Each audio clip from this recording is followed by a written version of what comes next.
Hello, and welcome to episode 671 of that there Prog review.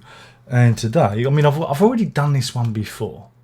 You know, I've already done it before, but I've got to do it again. What is it? Well, it's only my favourite album of all time. It is.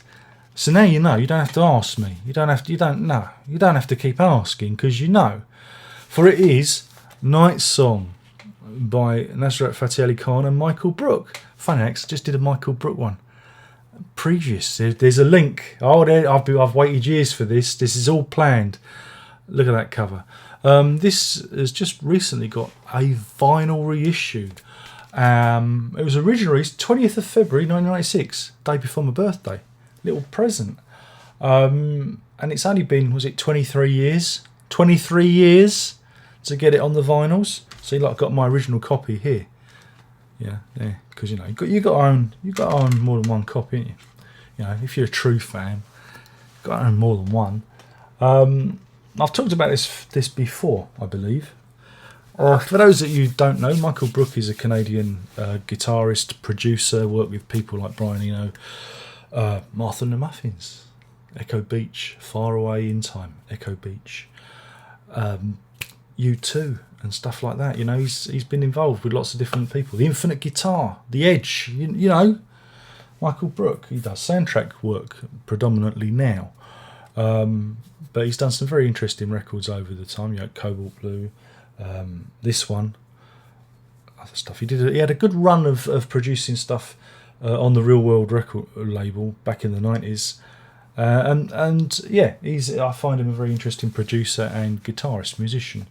Very interesting. And then there's this one. This is Night Song, featuring Nusrat Fateh, a Qawwali singer from Pakistan, sings these amazing things.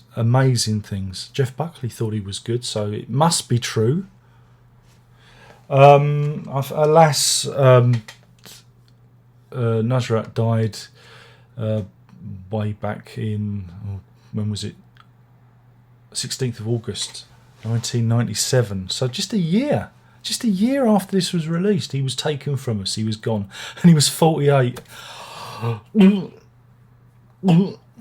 That because I'm 48, you see. So I could just literally keel over. I could be gone at any time during this video. I might just fall off this stool. I might just slip off this mortal coil. You know, it all could be over for me, couldn't it? And mortality is what drives us on. So yeah, he was a Qawwali singer, amazing voice, and this is my favourite. This is my favourite record of all time, because I can listen to this over and over again and never get bored with it. What is it, Darren? What is it?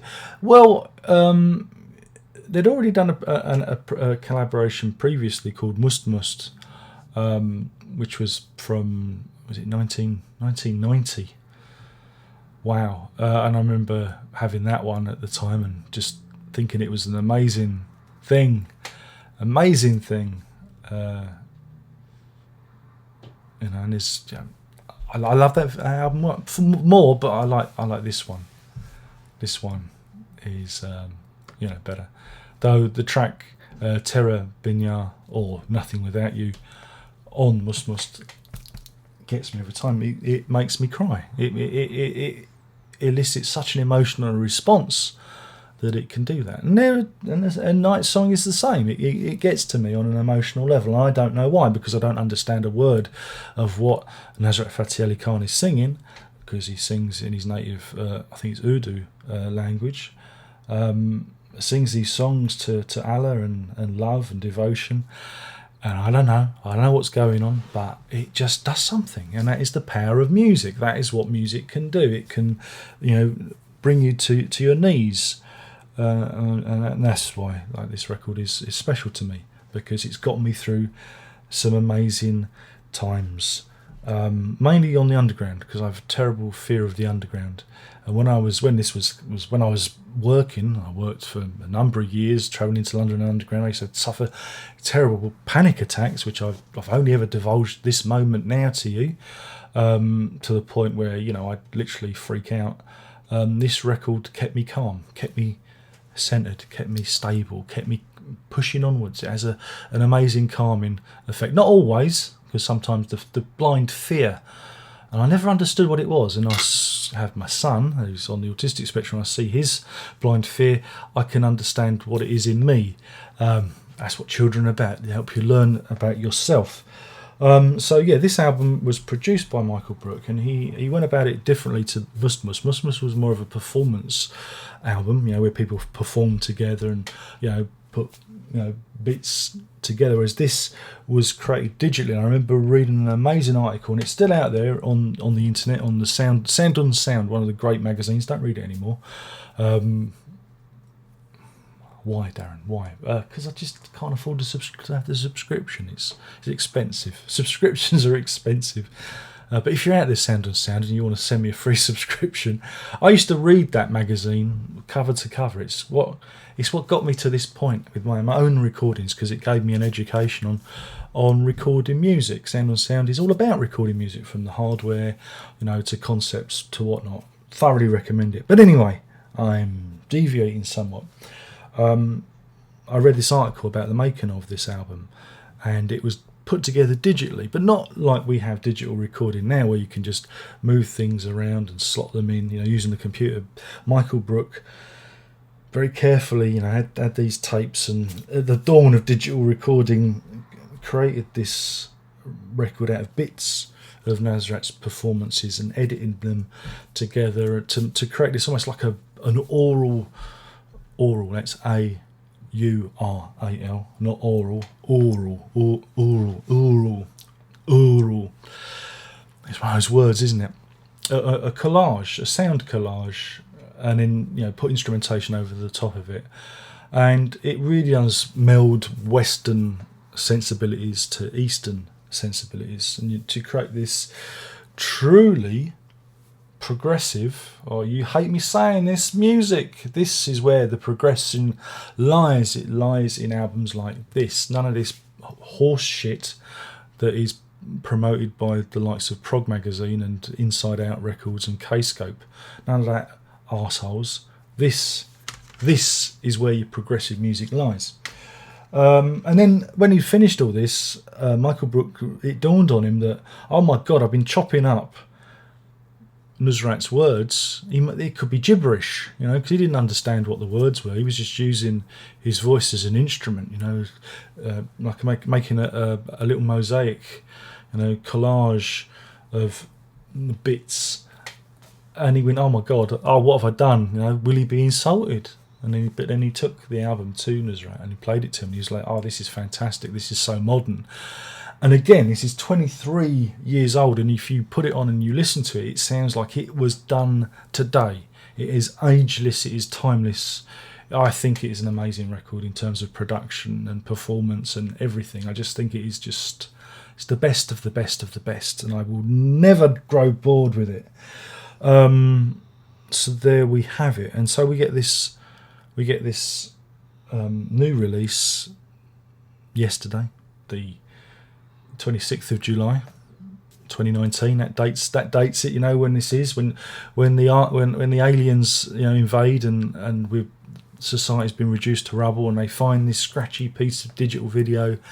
You'll know what I was talking about. Must a night song. You must listen to those records. That's my only message to our alien overlords.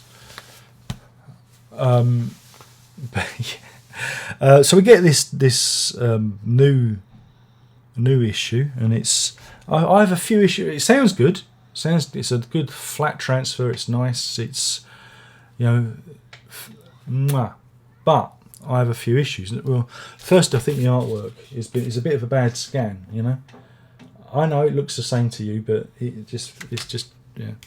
And also, they always tend to. They never restore the original. Look, see, that's that one, and that's the original. And when it comes to it, that's it. That's all you get. There's no inner bag. They didn't bother, and I'll show you why there could be an inner bag in a minute. But there's a sticker in on it. It says, "Download includes one previously unreleased track." Oh, okay. One previously unreleased track download, eh? Yeah. But on here it says download includes 2 previously unreleased track. 1 or 2? 1, 2. So someone made a boo there. And then thirdly, right, or secondly, I'm losing track like they are. There's no download code inside my copy. So I will never hear. Oh, don't worry, I'm going to be bending their ears at Real World Records over this. However, there is a lack of an inner bag, and this is where we move to the CD. Right, so this is my original. Look at that. Look at that. That's my original. Oh look, there's some artwork there. Do you see that? There's some artwork. That's just a catalogue from Real World, so we don't need to bother with that. But this is what bugs me sometimes about the reissues from Real World. Look, there's a bit of artwork, and then when you open it up, there's loads of lovely pieces based on the roses and the rose petal iconography. You see? Do you see? And we could have got an inner bag out of that if someone could have been bothered to locate the original elements of the artwork, you know, but we didn't get that. So I'm a little bit aggrieved. And where's my download code? Where's my download code? I want my download code, man. But like I said, I will be in touch with Real World over this. So yeah, what was I going to say? Yeah, buy a copy. Yeah, there will be a link in the description. Buy a copy, for it is the ultimate record of all time. You know, it is the best record. You cannot get any better than this. And now it's on the old vinyl. I'll be rocking it all the time, won't I? So there you go. If you haven't got it, get it. If you've got it, get it. If you don't want to get it, get it. Just get it. Just get it, and then you can say, I've heard Darren Lock's favourite album of all time. Huh? And you will be as enlightened and as intelligent and as handsome as me, because you own a copy of this. Okay? And Nusrat lives on. He will always live in our hearts. And on that, there's only one more thing left to say, and by now you know what that is, and that is Prog on.